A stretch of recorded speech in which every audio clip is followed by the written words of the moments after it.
deserved. It'd take us by surprise. Yeah, I think that'll be a fun one. And we're good. Okay, here we go.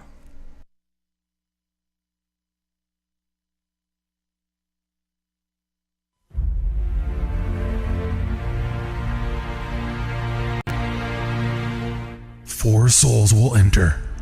None will emerge. Oh, hi, Mark. If you have the balls, tune in for our weekly discussion for movies, and more movies. Movie news and things they watch on their Netflix queue. It's Hanging from the Balcony with Lewis the Professor. I have literally the smallest muscles a man can have. Miss Kimberly the Professor. Shut the fuck up, all of you. Nathan Betts. You like that? And Thomas the Doubter. How long have you been doing yoga? You're listening to Hangin' from the Balcony. And record. And welcome to Hanging from the Balcony. Today, we've been gone a week, first of all, everybody out there, so I hope you're not too sad about that, but we're back. We're back. Some of us are back. Here we be, the two of us. That's right. It's me, Lewis the Professor, and my good friend Nathan L. Betts, who is the producer. You can find him on the Twitters at Nathan L. Betts. That's me. And Kimberly's not here because she is sick and her voice is gone. Thrashed. It is. Aww. And also not here is Thomas. Yeah, Tommy's not here. He's been sending us news links all week, and then he either forgot or didn't show up. Yeah, he probably forgot. He might have forgot. It happens. It does. Those of you out there who don't know this, when you do a podcast, you have to just kind of schedule things, and sometimes you forget them. Yeah. I was watching an episode of Game of Thrones, and Kimberly, who was quite sick but laying on the couch in a blanket, turned to me and went, "It's almost 7:30," and I was like, "Oh, is that today?" Oh crap! Right. I was at 7:20. I had changed out of my clothes and I came running downstairs to get something to wear, and I'm like, I gotta go now because I just running through the house stark naked. I'm like, oh my god, I gotta go get something on right now before somebody catches me. Fuck ass naked. Yeah, just so. Yeah, that would have made my night. Oh, I'm sure it would. Hey guys, holy shit! What an enormous dong you have. What did I walk in on? It's ginormous. What do you feed that thing? Amazing. Speaking of which, I was reading this is a movie podcast, but I have other notes. Yeah, we're gonna divulge, I think, a little bit. It's a chance to. I was reading a kind of shitty book the other day. I'm not even gonna bother telling you the name or anything. Just know that it was a mediocre science fiction book, and science fiction books usually don't have sex scenes. This one had a sex scene that got kind of specific. Okay. And I realized why science fiction books don't have sex scenes when the author said that she lovingly gripped his dong. Oh no! And I just stopped. I could not believe someone would purposefully use the word dong. Yeah, it's the worst thing I've ever seen. Yeah, even in the context of porn, you don't hear the word dong. Like, come on over here with that dong. Yeah, it was shocking. Yeah, shake that dong. Well, let's move on to more dong news. Yeah. We all went and saw some movies. 3 weeks off. Yes. Some movies. I got to some movies. Or 1 week. Did I say 3? I meant 1 week off. Yeah. I got to get into some movies. So, the big news. Yes. Guardians of the Galaxy. Guardians of the Galaxy. Now, we didn't get to see this together. We were all going to see it together. The plan was, yes. Yeah, but Tommy and Kim and I saw it, and then... I caught it the day before you guys because I had an unexpected funeral come up that I had to be at. So we can talk about it, though. Yeah, absolutely. What'd you think? I could not have liked this movie more. I think it's my favorite movie of the year so far. Yeah? Number one? I loved the music to it. I loved the end scene with Groot regrowing himself. Groot. I loved all the references to how he only talks, or the only thing he says is Groot. They made like Groot, six different references on how, like, making fun of how he talks. And Rocket understands him somehow. Oh my god, yes. Yeah. And he was my favorite character. Rocket Raccoon was so great. Now, I have a friend who's in her 50s, I think, and she saw it. Mm-hmm. And she's got very discerning taste. She's very specific about what she likes. She's not going to go see a Michael Bay movie. Right. No chance. So I bumped into her at the theater, and I said, "What'd you think?" And she goes, "Oh, I saw Guardians of the Galaxy. That raccoon was amazing." And what that told me is You remember when we first heard that Guardians was going to be made? We Yes. talked about it quite a That bit was in the our first earlier thing. episodes. And the first thing, how are they going to do a fucking raccoon? Yeah. Space raccoon. Yeah. No one's going to accept this. Everyone loves it. First of all, get Bradley Cooper to voice him. Yeah, and then just do a fantastic job with the CGI. Yes, he looked like he looked like it was. He was real. amazing. He was Yes. amazingly real. And then give him a scene where he talks about how no one ever accepts him and how he's all alone, and make you feel so bad for him. Yeah. And he just saves the day Oh, sometimes. he was great. And Yeah, he's just got an attitude. He was great. Yeah, his chip on his shoulder. I every time he had something to say, I'm like, what's he going to say next?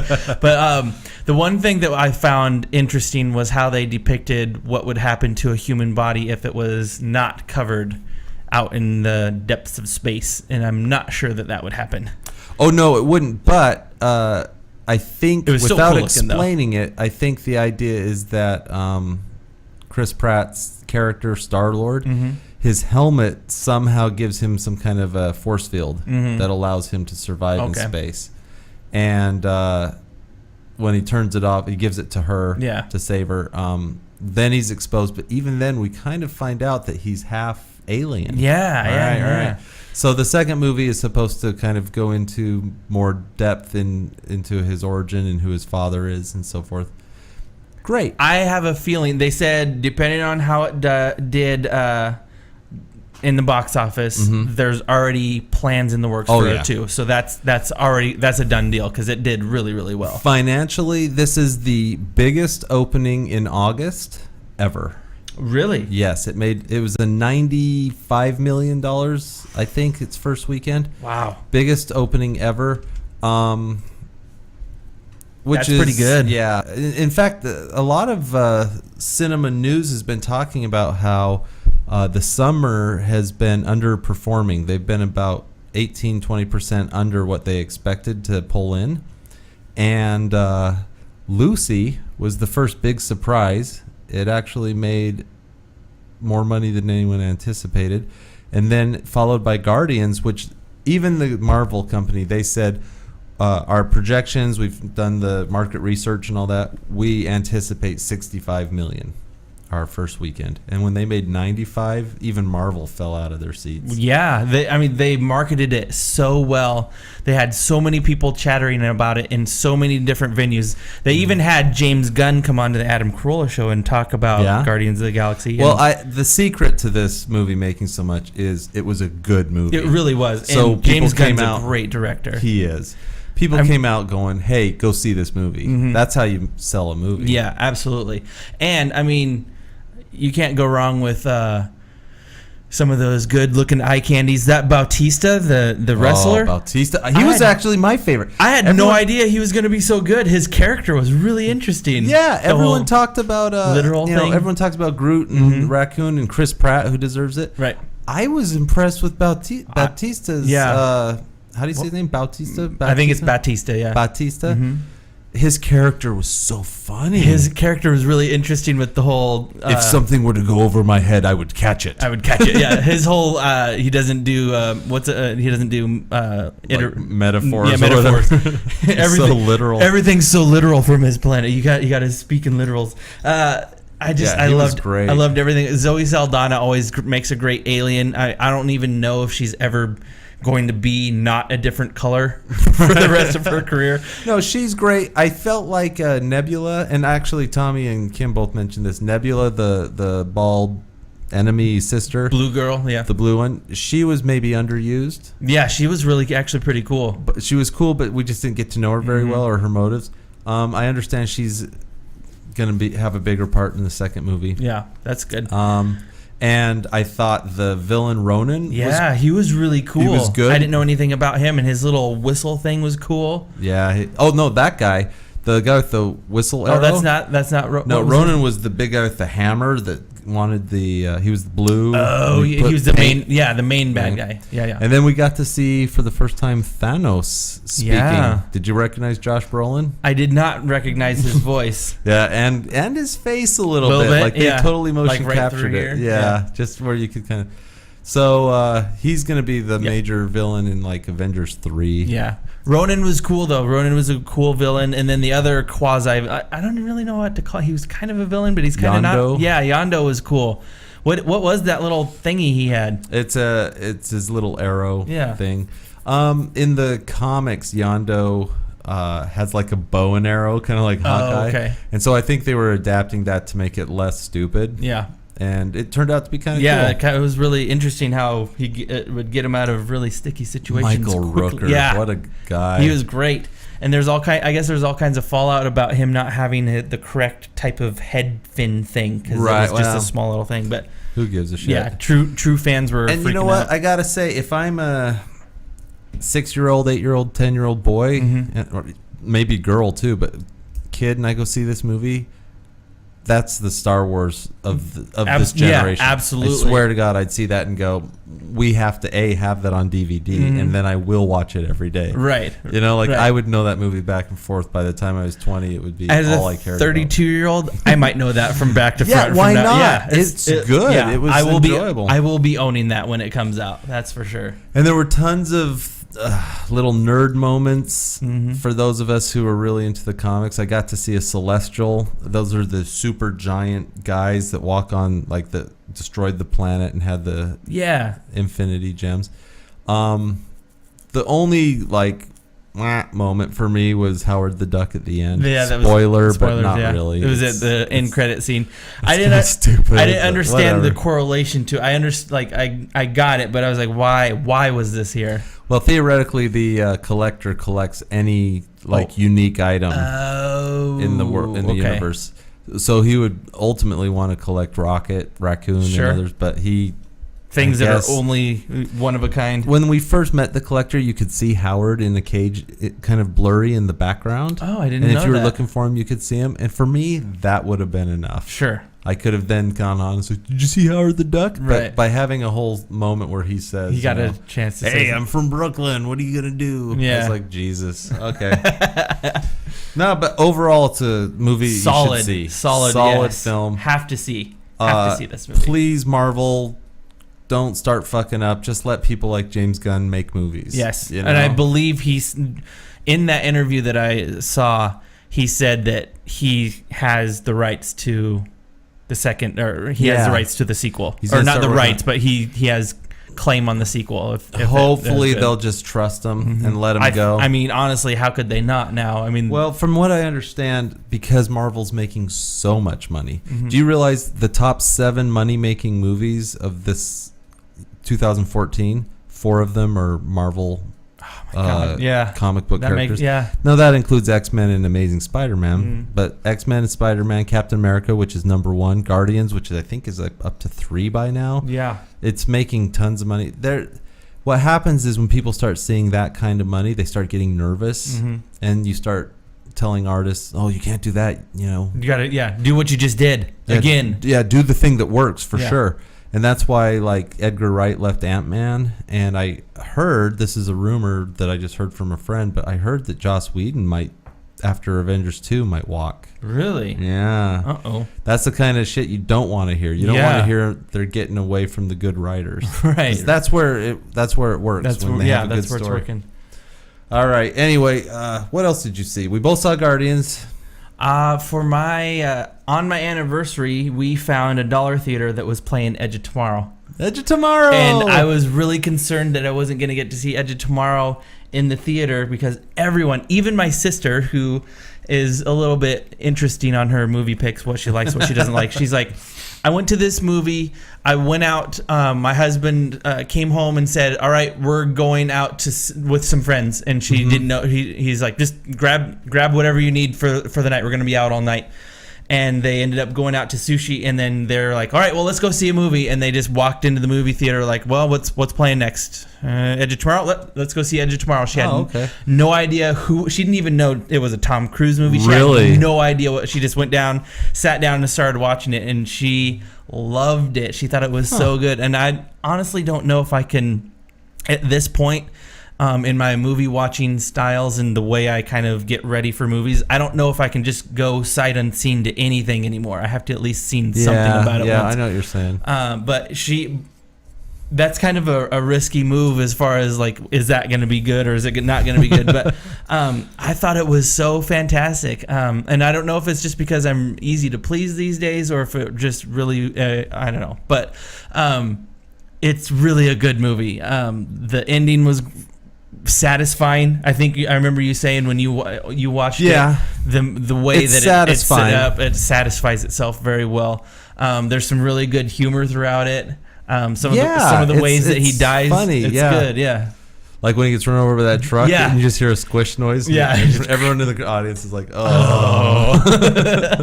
But I would find it the fact that he had to go through all of that crap to get to where he was going. Like you see him get to a certain point in the day, and you're like, he had to go and talk to that. He had to do all that shit to get this far. Yeah, he has to go and he gets to a point where he's just like, say this, do that, turn here, move here. And you think, how many times did you have to do this? Yeah. It's so weird. But it's a cool show. It really is a good show. He becomes such a badass at the end. He does. He was kind of a bitch at first, but that one... Isn't that the best when he tries to run away? Yeah, he tries to run away. That was good. That's actually one of those ones that I might end up owning as well. I liked it that much. I think Edge of Tomorrow is one of the big surprises of the year. I think it probably is going to... That, and I still have to see Lucy. I know Thomas didn't like it. I still have to see Lucy. I didn't care for... no, I think I talked about Lucy, did right? You? Last week? I know Tommy did. 2 weeks ago? Yeah, I saw it too. Lucy's fine. It's a solid 3? Yeah. It's a solid 2.5, 3. Okay. Hercules was the one that surprised me. That's the one. Yeah, that's right. But Edge of Tomorrow, I don't know. It's a Tom Cruise movie. What are you gonna get? And then suddenly it was good. Yeah, it was really great. I'm glad you liked that. And what else did you see? I saw. I can talk about them both at the same time because they just go hand in hand. Okay. Dawn of the Planet of the Apes is in the theater. I hadn't seen the first one, Rise of the Planet of the Apes, so I rented that one, and we actually were able to watch it almost back to back. We watched it really, really late Friday night, the first one on here at home, and then we went and saw a matinee that day. So we watched both of them. It was almost like a binge watch. It was pretty interesting the way we got to do that. But that first one with James Franco, and you just see Caesar grow up basically, and how and why he became who he was. All of that was fascinating, and his little 4-point star as home and all that all that shit was really fascinating. Did you not spoiling, but did you freak out when he was like, no? Yeah, I did. I was like, holy crap. Yeah, that moment for me, I was just like, whoa. That is a great moment. And then it was one thing that I did kind of see as an interesting choice was he figures out how to say no, and then at the very end he's like, Caesar is home. I was like, holy crap, he can say whole sentences now. He went from saying one word earlier to a whole sentence. So that was interesting. So that one, Rise of the Planet of the Apes, definitely you got to go check that one out. If you haven't seen that one yet, it's on Netflix, not on Watch Instant, but you can get it via DVD. Check that out. But Dawn of the Planet of the Apes, that was, as soon as you said you never would have thought you wanted to see a monkey riding a horseback with a machine gun, I was like, okay, I got to watch for that scene. And as soon as it came out, I was like, oh my God, that's fucking awesome. It was the coolest thing. What about the scene, again, no spoilers, but what about the scene where the bad monkey, like Koba. Is like messing around with those two guys, and he's like playing with the gun. Yeah. Oh my gosh. How that guy's like, no. As soon as he said that, I was like, oh yeah, Lewis said that. No. Oh my god. I actually kind of chuckled out loud at that a little bit. Scene though is crazy. That's cool. So yeah, that scene, the way that scene that we're talking about plays out, when you see it, you'll know. Holy crap. That's crazy. But I didn't realize that they were going to kind of take sort of a human element and give it to the apes, where like Koba figures out how, spoilers, Koba figures out how to deceive, basically. Yeah. And that was a fascinating point where he said, apes and humans were not different. Which is the problem. Yeah. Because at the end when he says, they're not going to forgive what's happened here. Yeah. Because we wouldn't forgive if it was there. You kind of realize like there's not good teams and bad teams. Yeah. There's just people. There's just people. People are sometimes good and sometimes terrible. That 80s song is true. People are people and there's something that's Oh yeah. That one. Oh man, I wish I'd have listened in the 80s. I wish I would Paid have more attention. I know. I wish I wasn't a child in the 80s. Actually, I'm glad I was. Well, I Child saw in the 80s. one other movie. Yes. Kimberly and I actually watched one other movie. It was a Netflix DVD, Mm-hmm. and I'm not sure how this ended up at the top of my list, but it came in, and I was like, oh, okay. It's called The Celebration. Okay. It was Danish. It's a Danish movie. And afterwards, I looked it up on Wikipedia, trying to figure out what inspired me to rent it, to add it to my list in the first place. It was the very first Dogma 95 film ever. Now, you probably don't know what that term means. Dogma 95 is a style of movie that directors like Lars von Trier and a few other directors, Danish directors, got together and they said, we're going to come up with some rules that you have to follow, and you go out and make a movie based on these rules, and then that's your movie. And so there's like 20 rules. You have to use natural lighting. You can't have any artificial lighting. Ooh, you can't that'd be bounce light. tough. Yeah. Not You- even reflectors? like natural lighting. Wow. You have to film with a certain type of film. You have to film a certain way. You have to your locations have to all be like modern, real world stuff. You can't create any kind of period piece No or whatever. set It or has to all whatever. no set. Yeah. It has to all be found locations. And so they came up with all this list of rules, and then the first movie ever made under these rules. And when it starts, it says Dogma 95 on it. And there's 5 or 6 movies, or actually there's like 37 movies now. You can go on Wikipedia and find it if you ever are interested. Yeah. I don't know that you should be. But so this movie was about, it's called The Celebration. It's about a birthday party for a man who's in his 60s and his 3 kids. Well, one of his children, he had 4, committed suicide. And so this is after that. And then his 3 kids and a ton of friends of the family show up at this kind of hotel that the family owns. And they just have a celebration, right? And while giving a toast to his father, the oldest son tells the story about how while he was a young boy, his father just raped the shit out of him. Oh my God. And his sister, who committed suicide. And he's like, that's why she had to kill herself, because, you know, it's a hard thing to live with. But here's to you, Dad, you know. Oh my God. Why, So would, then why would there's- you bring that up?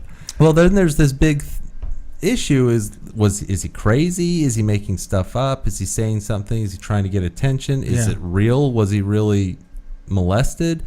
And you know, you follow it around, and different characters respond in different ways. At the end of the day, I can't recommend it. It's just misery for misery's sake, mostly. Yeah. You know, just bad things and people doing bad things and saying bad things and dealing in weird ways. It doesn't like resolve at all necessarily.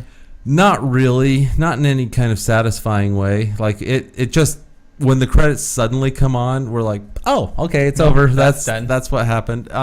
Yeah, I can't recommend it unless you are a film student for the sake of, like, if you're one of those guys that sees everything. Yeah. You're just like, I'm going to see everything. Then you kind of have to see this movie because it's the first of it. Dogma 95 film. Are there any good Dogma 95 films? Okay, let's go to Wikipedia and look up Dogma 95. Okay. 1 second here. Yeah.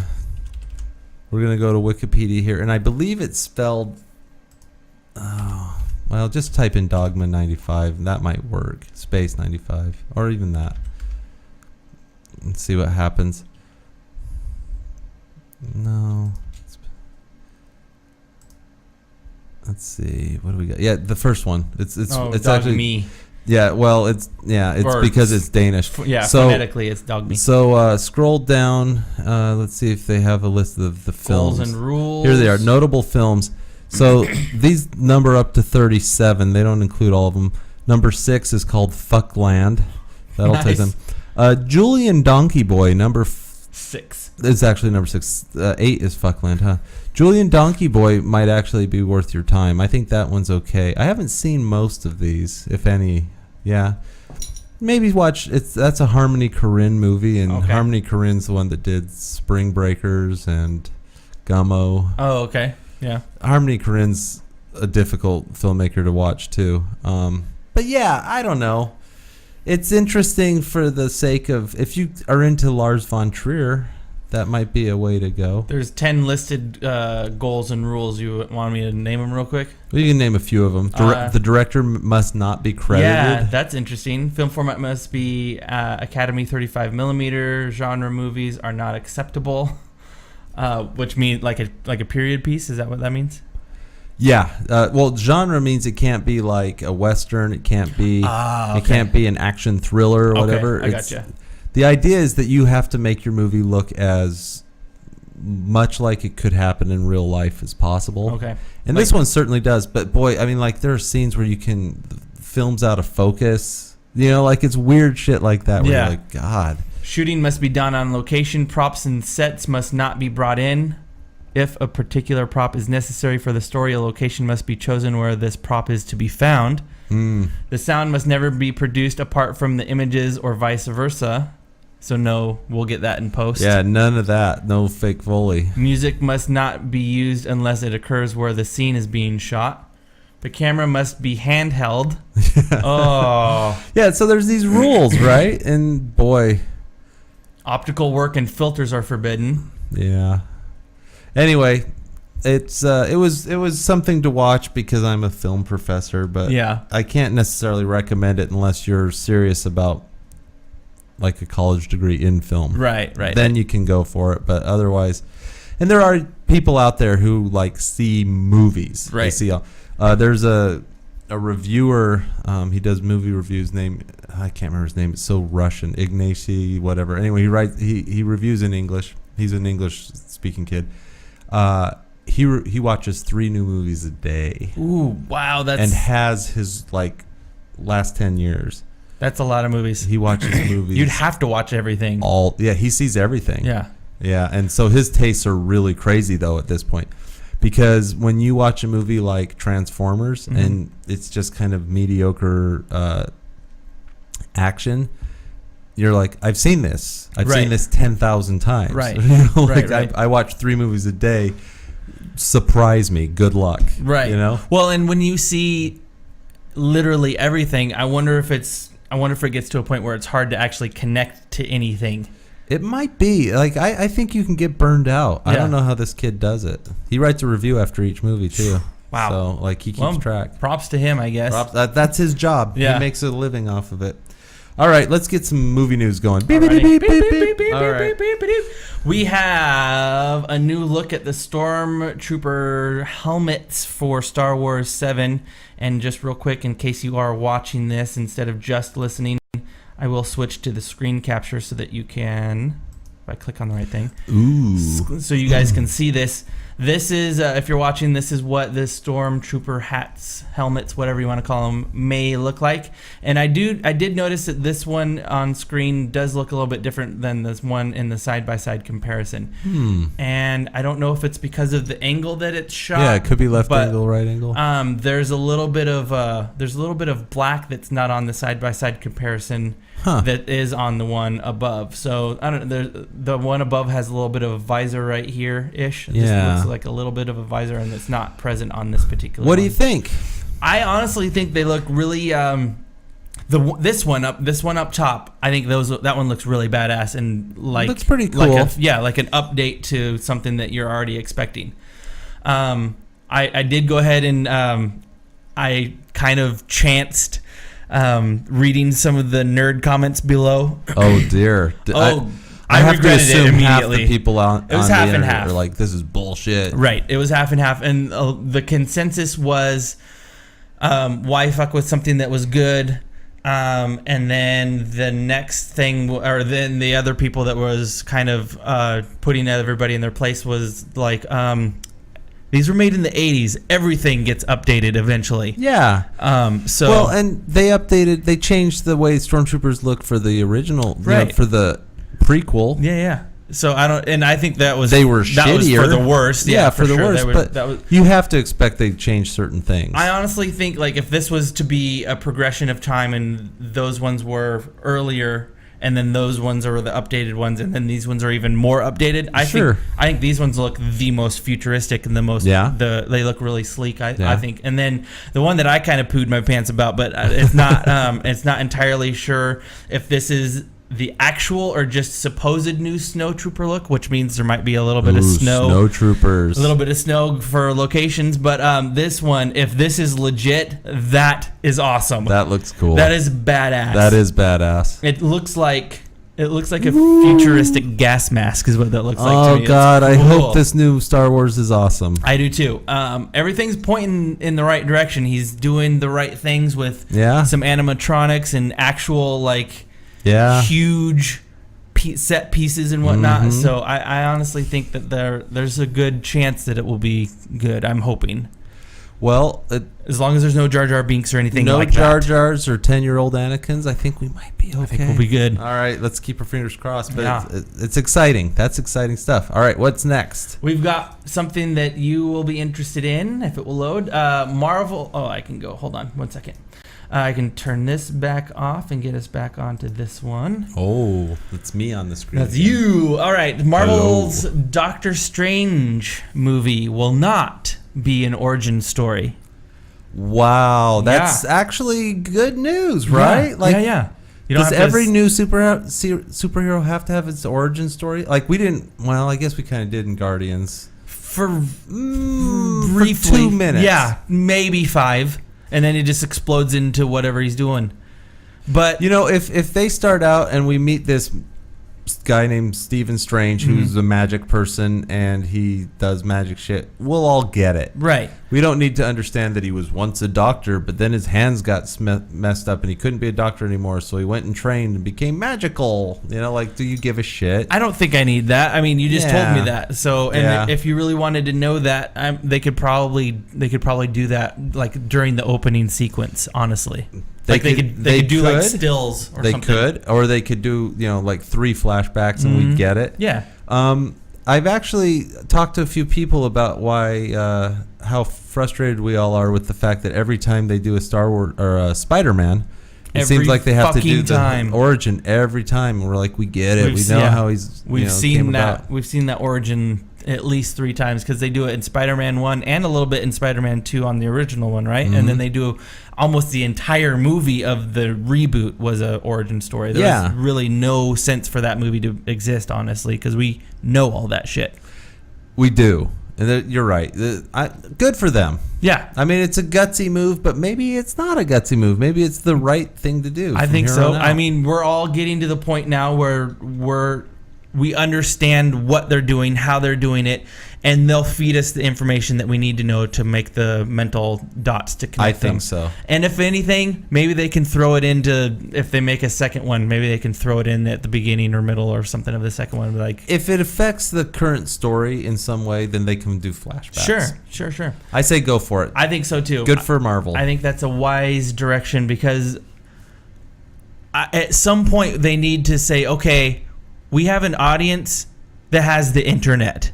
Yeah, no shit. Good job. All right. So, like what's Rocket Raccoon's origin story? I don't know. Fuck if I know, but I thought it was badass. Yeah, it didn't matter. No, I didn't care. He just told, and he told us, I'm alone. I've had some rough times. And we're like, okay. Yeah, and we were with him. Yeah, and he was like, oh, and I was created in a lab, and I'm the only one of my kind. Okay, I'm in. Done. We're solved. Okay. Moving on. Yeah. So at some point we got to stop being spoon-fed our information. We don't need to be treated like we're 10. I think that might be a good move and may continue to keep Marvel on top. I think so.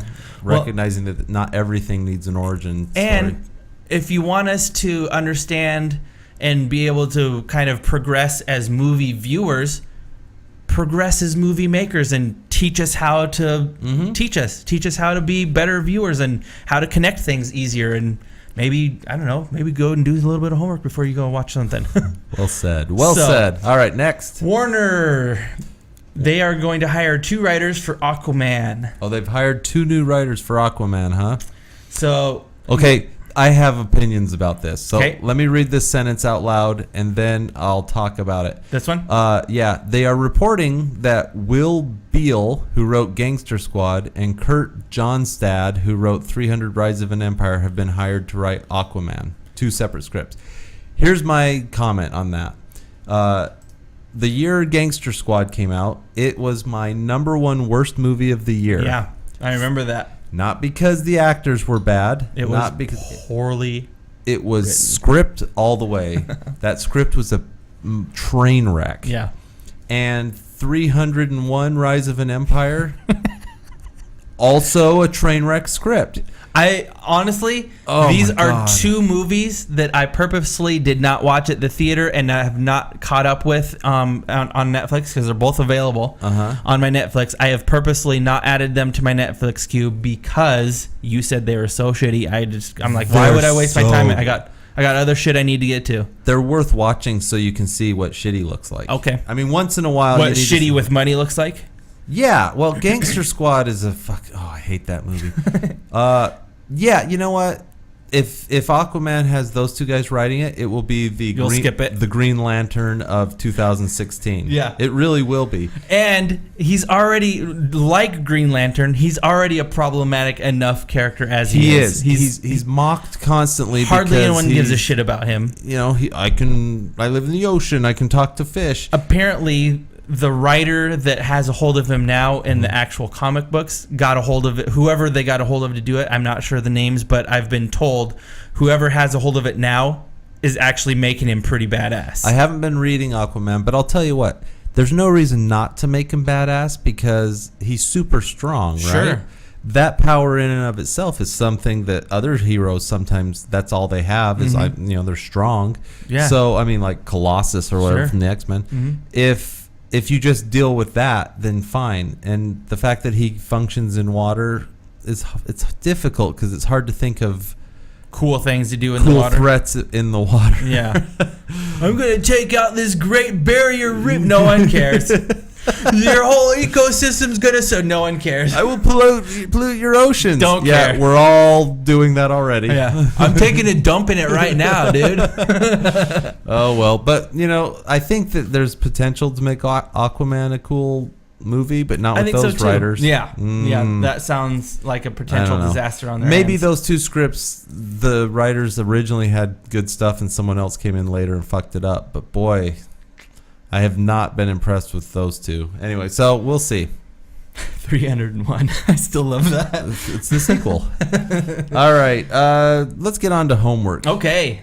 So you may recall that Thomas gave us some homework called, what was it? Is it The Immigrant or just Immigrant? I think it's The Immigrant. The Immigrant Yes. with Jeremy Renner and Joaquin Phoenix, Joaquin Phoenix. and Marion Cotillard, however you say her last name. I don't know. What'd you think? I think I ended up giving it 3 stars specifically because of Joaquin Phoenix's last little speech at the end of the movie. I couldn't give it a 2.5, and I felt bad giving it a 2, and then I saw that moment in the movie, and I was like, holy shit. Talk about acting your fucking face off. I thought actually throughout Joaquin Phoenix was quite good. He was fantastic. I didn't really care about his club that he was running. No. I found his relationship and what was going to happen between him and her, I found that to be pretty interesting. I thought Jeremy Renner's character could have had about 20 minutes more screen time before his ultimate demise happened. If his demise was necessary at all. That was actually a pretty surprising twist. It was pretty surprising, yeah. The way it happened. Yeah, it was so quick. Just like he was there and now he's gone. Whoa, well, okay. But which I guess is how things like that can happen. Yeah, absolutely. Like when it happened, I turned to Kim and I said, shouldn't fuck around with somebody who's crazy. Yeah, you know? exactly. This is certified fresh from Rotten Tomatoes at 86% with the critics, but the audience didn't like it at 62%. I think I'm more with the audience. I'm with the audience. Maybe on a this little one bit too. farther down. Even I Yeah. might even given it like a 55 or something. I think it was I gave fine. it. I guess I think I gave it 3, but I wouldn't want to watch it again. I would never watch this again. I would not. Maybe I gave it a 2 just because I watched it without. I watched it without Amy, and she's like, "Do I need to go back? Like, do I need to catch it?" I'm like, "No, you didn't miss anything." She's like, "Why? Was it violent?" I'm like, "Actually, no. It was just boring." It was boring. She has a real problem. She always prefaces watching homework with me. She's like, "What do you want? Is it foreign or is it violent?" I'm like, "It might be."